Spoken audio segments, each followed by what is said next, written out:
So hello guys, most welcome back to our YouTube channel Gyan with Sachin. तो दोस्तों, आज के इस कंप्लीट वीडियो में हम बात करेंगे पॉलिटेक्निक प्रवेश परीक्षा 2024 के एक महत्वपूर्ण टॉपिक के बारे में। वो टॉपिक है कि तुक्का लगाने से क्या रैंक खराब होती है।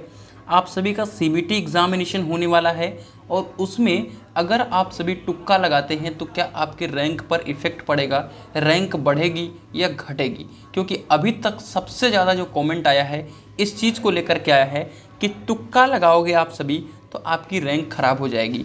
तो आखिरकार हमें रैंक किस तरीके से अपनी इम्प्रूव करनी है कि जिससे हमें एक अच्छा सा सरकारी कॉलेज मिल जाए। तो ये टॉपिक बहुत ही क्रिटिकल है, उसको हम आज के इस कंप्लीट वीडियो के माध्यम से समझाने वाले हैं। तो चलिए बिना देरी के अपनी इस वीडियो की शुरुआत करेंगे।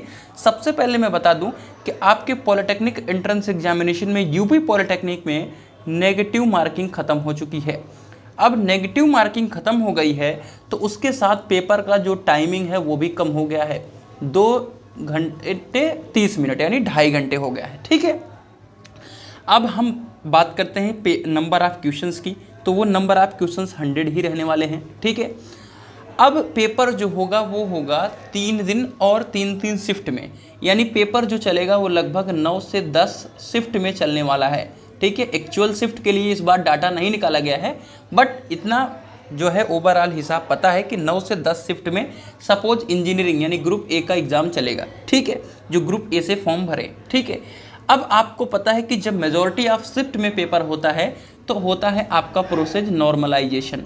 ठीक है, यानी अगर आपका शिफ्ट टफ आया है, पेपर का लेवल टफ रखा गया है तो उसके अकॉर्डिंग आपका जो स्कोर है वो बढ़ा दिया जाता है। लेकिन अगर आपका पेपर इजी है तो आपका स्कोर घटा भी दिया जाता है। ठीक है, तो दोनों केसेस अवेलेबल होते हैं आपके पॉलिटेक्निक एंट्रेंस एग्जामिनेशन में और अदर एंट्रेंस एग्जामिनेशन में जहां शिफ्ट में पेपर होते हैं, यानी आपके क्वेश्चंस जो होते हैं वो कई शिफ्ट में होते हैं।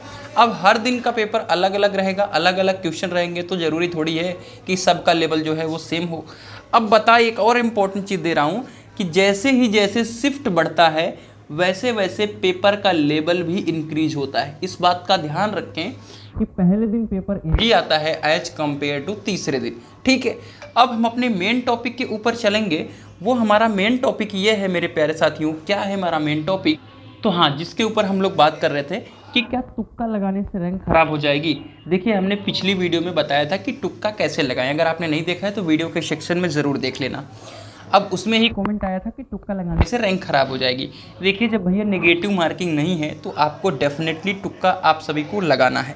ठीक है, अब तुक्का अगर आप सभी लगाएंगे तो क्या उससे रैंक के ऊपर इफेक्ट पड़ेगी? भैया, जितने नंबर ऑफ क्वेश्चंस आप सही करके आए होंगे उतना ही आपका नंबर आएगा। अब जितना नंबर आएगा उसके आधार पर ही, ठीक है, उसके आधार पर ही आपकी रैंक बनेगी। तो अगर अधिक नंबर है तो आपकी रैंक अच्छी आने वाली है, तो इसलिए डेफिनेटली आपको तुक्का लगाना है। देखिए, आपके रैंक पे इम्पैक्ट कब पड़ता है? उन एग्ज़ाम में जहाँ पर नेगेटिव मार्किंग होती है। नेगेटिव मार्किंग से होने से क्या होता है मेरे प्यारे साथियों कि कहीं ना कहीं वहाँ पर तुक्का लगाने से नंबर ऑफ क्वेश्चंस गलत ज़्यादा हो जाते हैं और कहीं ना कहीं आपकी रैंक के ऊपर इफेक्ट पड़ता है। लेकिन अगर आप में नेगेटिव मार्किंग नहीं है तो डेफिनेटली आपको तुक्का की तरफ जाना है और उससे से कम 50 नंबर तक आपका बढ़ने वाला है।